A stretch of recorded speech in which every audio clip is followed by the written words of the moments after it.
Obama is openly taking on dictatorial powers more and more. The Republican leadership's not even really criticizing it, or they are mildly. Obviously, we know that's part of a longer precedent to concentrate power.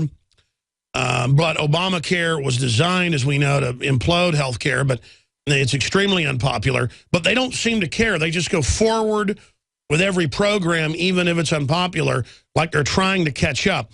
What's going on domestically with the economy? How are things going for the globalist Joel Skousen? Then I'm going to ask you, what do you think is most important that's going on right now? Well, first of all, the State of the Union addressed by Obama was very telling.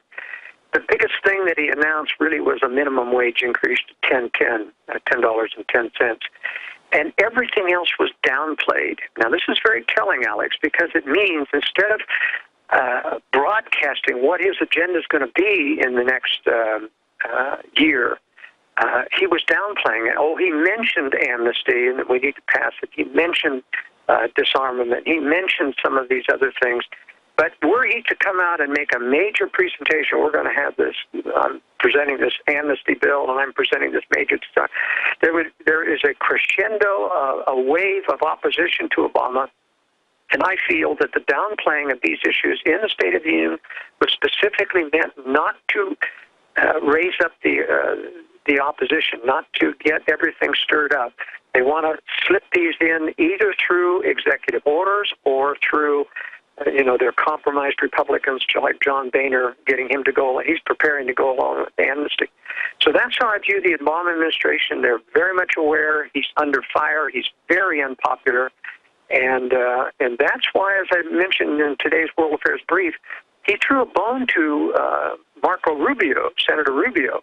It's very rare that a Democratic president would say something positive about a Republican who's going to run against Hillary Clinton in the next election. But he did. And that can only mean, number one, that they're the typical corrupt politician, Chris Christie, that they wanted to throw at conservatives. He was just like Rudolph Giuliani in 2008, wasn't going to fly with conservatives. Neither is Chris Christie. And so he threw a bone, threw a major to Senator Rubio, and that means he's the backup man the establishment's going to promote probably for president. There's several others in the offing, but that was the telling incident, and it shows the establishment is probably going to allow the Republicans to have a controlled president. They get certain things done under a radical Democrat like Obama, and they get certain things done under a controlled Republican like George W. Bush, and they'll have, I guarantee you, a very controlled Republican in 2016 for us. Now, in terms of the economy is still struggling. A lot of figures are down. Only a few figures are up, and a lot of those are manipulated. But there is a comeback coming in the housing market, mostly because demand is so high. Rentals are hot. They're running out of rentals. All of the millions of people that are coming online, getting married, and joining the workforce have no place to live. They're pushing the rental market. There is going to be a continued rise in the housing market. It won't be a major bubble, in my opinion, but it looks like they're trying their best to inflate in a moderate way in order to keep this thing going. One of the things I want to say, though, about the economy is that, this recession that we're still in, they're calling it a recovery, but we're still in a recession. This really is what's real, Alex. This is where people ought to get used to the level of business. Walmart's got to get used to lower sales because that reflects what people, they're still selling enough to make a profit. Nobody's going bankrupt in this thing, but they are having to get used to lower sales. And so rather than call it a depression or a recovery, what it really is a stagnant economy that is sorting out over time. The longer you allow it to go over time without collapsing, the more it tends to sort it out. And I am of the strong belief that, in contrast to what Lindsey Williams keeps saying, that his insiders, I think, is bogus, that they are not trying to collapse the economy. If they wanted to collapse the economy, all they'd have to do is pull the money supply, and it would happen overnight. All the Ponzi schemes, the paper gold contracts, the naked shorts, the derivatives, all that would collapse within weeks, but they aren't pulling the plug on. Well, sure, what they're doing is they're pumping up their controlled economy while regulating out of existence all of their economy systems they don't control. They're consolidating things right now. Well, it is true that most of the new money that is created, first of all, goes through the speculative economy. It goes through the major banks that control the Federal Reserve, the J.P. Morgan Chases and the Goldman Sachs, gets into the stock market. And that's why the stock market is due for a major correction. I think it could come down in this year as much as 20%. But that won't collapse the economy. You know, economies really don't collapse unless war comes along.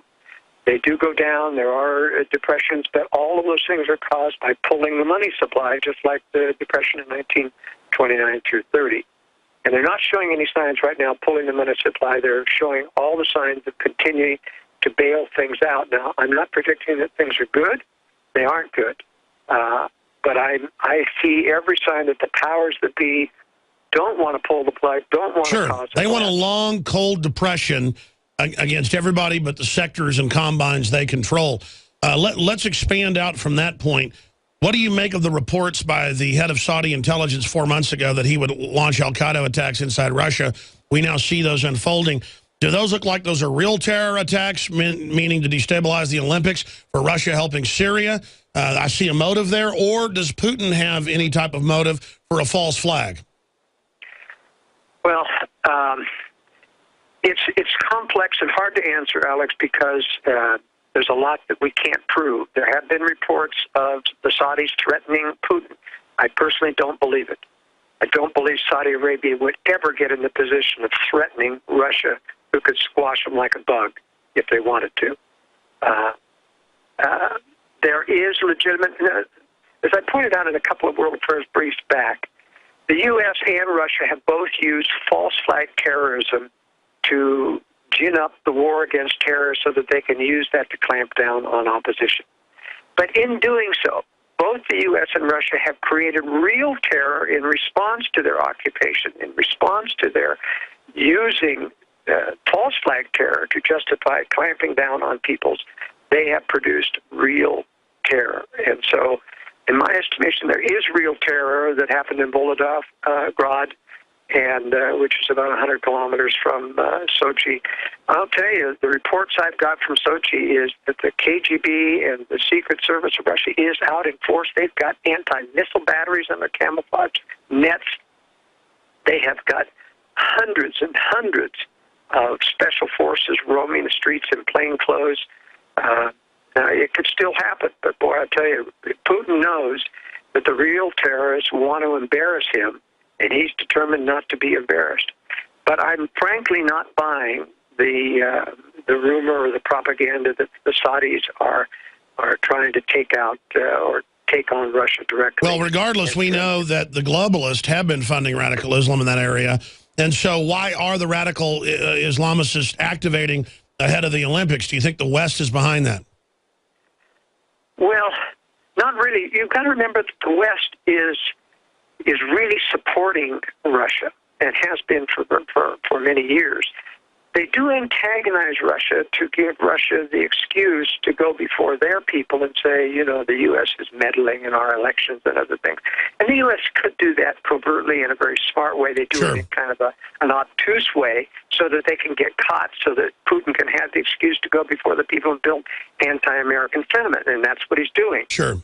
And vice versa. What about Ukraine? I mean, is that because they wouldn't join the EU? And this is a big issue, Alex. The Ukraine is going to be an ongoing thing. Now, Gorbachev came out and asked Putin to intervene militarily in the Ukraine and suggested to do so.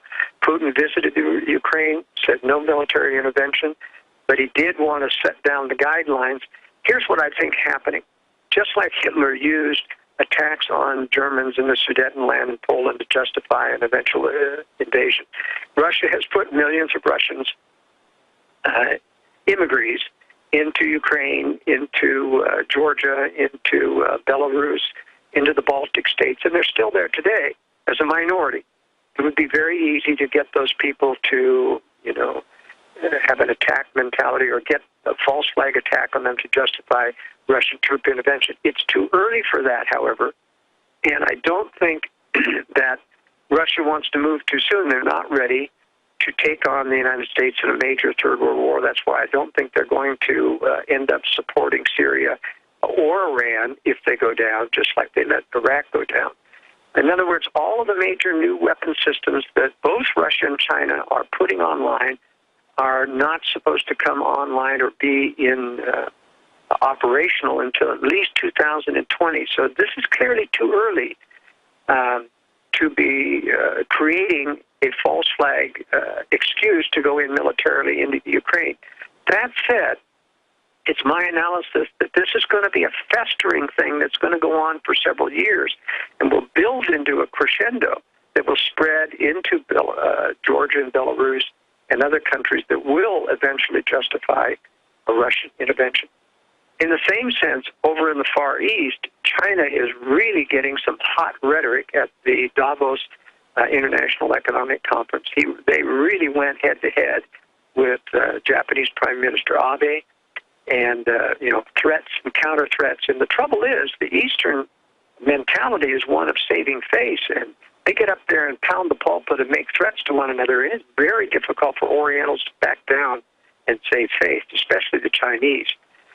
Nevertheless, they too aren't ready to take on the world. We are going to see them continue to test the waters militarily. But you agree that at any time, with China saying they might invade and take Philippine islands, they might take Japanese disputed islands. I mean, if that happens, if Japan or the U.S. doesn't stand down, it will be a confrontation. Or is China really that willing to saber rattle? Because, as you said, the whole Asian cultural, historical, military mindset, they don't usually threaten something unless they're planning to carry it out, right?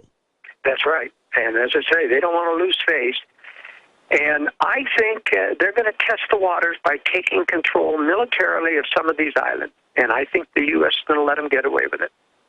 And I think that's going to be a big sign to China, yep, we're on a roll. Just like we did with the Japanese in the 30s. Exactly. We let them get away. We let them invade China. We didn't stop them.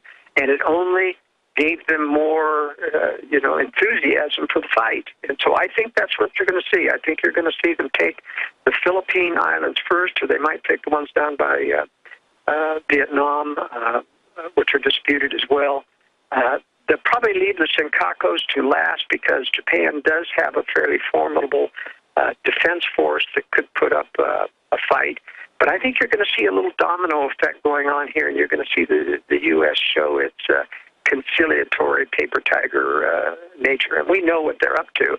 The globalists like Admiral Locklear, in charge of CENTCOM Pact, is clearly out to pacify the Chinese. They know it. The Obama administration put him in that position to pacify.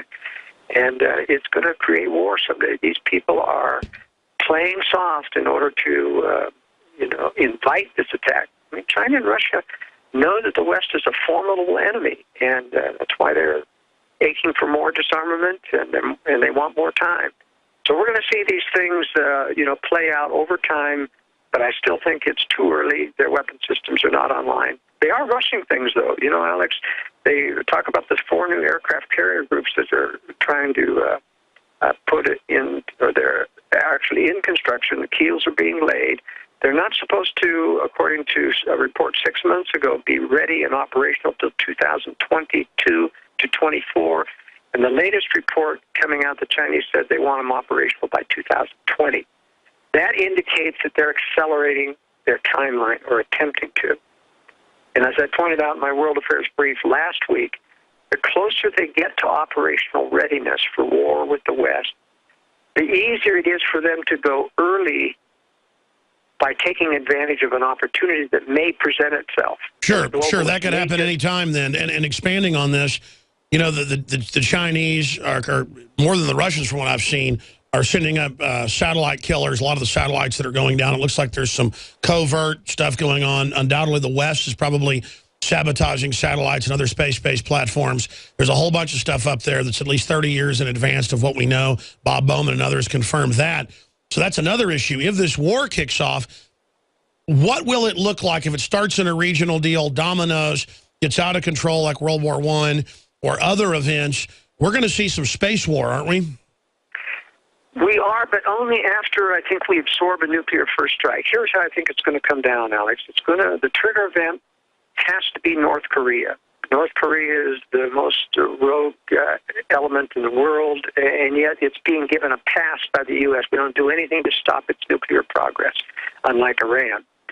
And Iran is being set up, by the way, for failure of this current agreement so that the U.S. can attack. That was put out in a Brookings Institution piece in 2009, where they said, you know what the U.S. needs to do is bend over backwards and give them a peace deal, have them violate it so that it appears as if we didn't want this war, but Iran really slapped us in the face over this. I think that's what Iran's being set up for. I agree. But that will not turn into World War III because Russia and China, it's too early. They aren't ready to go to Third World War over Iran. That will be done to consolidate Israel's hegemony over the Middle East, and the hatred of both the U.S. and Israel will increase dramatically, which feeds the excuse that Russia and China need eventually to take down the bully of the world. But the trigger event, I believe, will be North Korea. When you see a North Korean launch against the South, and they do some minor military attack every year, so you've got to be careful not to confuse those with a major artillery barrage on Seoul. If that ever starts, you know you're days away from nuclear war. People ought to get out of the cities that are major nuclear targets, like Seattle, Washington, D.C. Hello, this is Hank Hill, and I'm telling you what, you need to listen to Alex Jones. Yeah. Infowars.com. I judge, what is the secret of the universe? Infowars.com.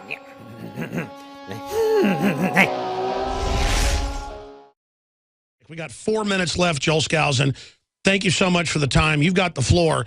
Break down why you say Korea is the trigger. Most other big analysts agree with that, by the way. If it ever kicks off with China, how that would unfold and why we've pivoted to the Pacific and where that's going. Well, in the first place, the pivot to the Pacific is really only about a 10% increase in assets. It's not enough to deter China. It's just a mere facade. It's a little bit of political theater. There has to be a reason why North Korea has been preserved. That's why I say it's got to be the trigger. In other words, Iran, they've fumed, they've threatened, the military options on the table, they want regime change, we infiltrate, we use covert operations.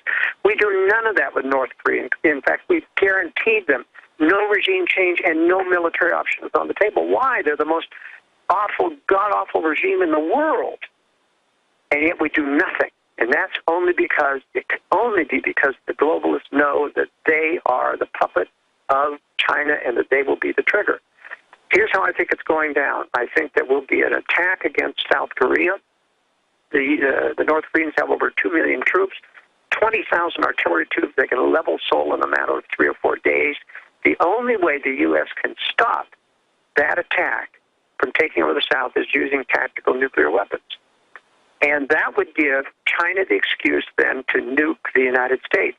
U.S. is guilty of first use. The U.S. is the bully of the world. Russia and Chinese unite to launch against U.S. military targets, not civilian targets per se. There will be about 12 to 15 cities that are inextricably connected with the military that we're going to get hit, like I've mentioned in strategic relocation. You don't want to be in those cities when this attack comes. You may have 2 days' notice when that attack in Korea starts before China launches on the United States. And if you ever see everything black out, because both Russia and China will use a preemptive nuclear or EMP strike, electromagnetic pulse strike, to take down the grid before the nukes actually fall. So anytime you see all electricity out, and no news, nothing at all, that's the time you need to be getting out of those cities before the panic hits. Alex Jones here with a very important announcement for truth seekers. We've carried a lot of amazing films and books over the years on the online video bookstore at Infowars.com. And out of all the titles we've carried, one stands out because it is just so chillingly convincing. And that's Dreams from My Real Father by Joel Gilbert, available at Infowars.com. This film exposes the fraud that Obama is like nothing I've seen. If you want to know who Obama's real daddy is, this is the film for you. Don't forget, your purchase supports our broadcast and our growing media network. You'll also find at InfoWarsShop.com None Dare Call a Conspiracy by Gary Allen, the book that woke me up. We're also carrying Behind the Green Mask, You in Agenda 21 by Rosa Corey. This book is coffin nails to the globalist takeover. The Greater Good, the most professional and up-to-date film I've ever seen exposing the scourge that is vaccines. These titles and a lot more are all available at InfoWarsShop.com. Joel, we got about 5 minutes left here. I want you to finish up with the scenario. We cover it in the film, Strategic Relocation. It's in your book. They're both available. The film exclusively at InfoWarsStore.com. And it's just invaluable film to watch, invaluable book to have. And when you've studied the country and the world, it's just incredible how much you've traveled. This is something everybody should be thinking about in this insane world. But finishing up with the scenario of the super weapons then being rolled out. That's right. In other words, there are secret black budget weapons that the U.S. has been developing for years, and they have not revealed to the American people and will not be used to defend us against this nuclear first strike. PDD-60 was signed by President Clinton, which instructed our nuclear forces to be prepared to retaliate only after absorbing a nuclear first strike. General Butch Neal of the Marine Corps said, retaliate with what? After you've absorbed it. And that's exactly what the globalists want. Now, our missile forces still intend and still think they're going to get the orders to launch on warning. And launch on warning is a very important tactic. It means that the one who launches first, actually his missiles, because they're ballistic, end up attacking silos that are empty. If we've launched before their missiles arrive on our soil, we launch our missiles, then the one who launches second is the one who gets the most damage done to the other side. But if we absorb that nuclear first strike, all of our missiles in the silos will be hit. We won't have anything to retaliate with except half of our nuclear submarines, which are being downgraded from 20 missiles now to 14. They are dismantling, disarming, even as the Russians are building new submarines. You can see the total setup taking place on every front. And what do you make of 36 of the silo commanders fired, almost all the top brass over the missiles? I mean, I was told by a high-level source about missing nukes at Dyess. That's a real story. I mean, what does all that mean? Well, you know, this stuff has actually been going on for a long time, and the nuclear missile force has been in disarray, and there's been a lot of disgruntled officers that stand watch for days at a time. I mean, it's not a decent assignment anymore.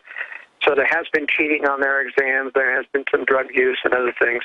It's only being brought out now because the press is getting ready to make a major push against we don't need all these nuclear missiles and to degrade and to sell more disarmament. As I say, it's disingenuous when you don't include Red China.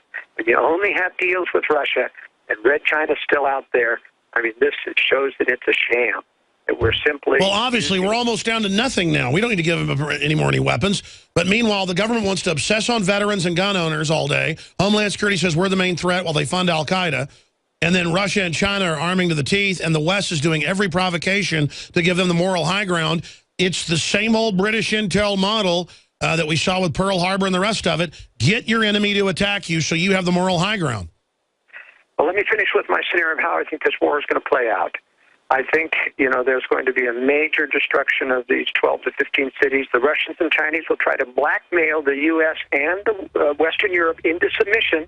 Our leaders will not succumb to the blackmail. They'll come out and create a new holy war against Russia and China and bring out those space-based and other secret weapon systems to stop Russia and China from any more damage.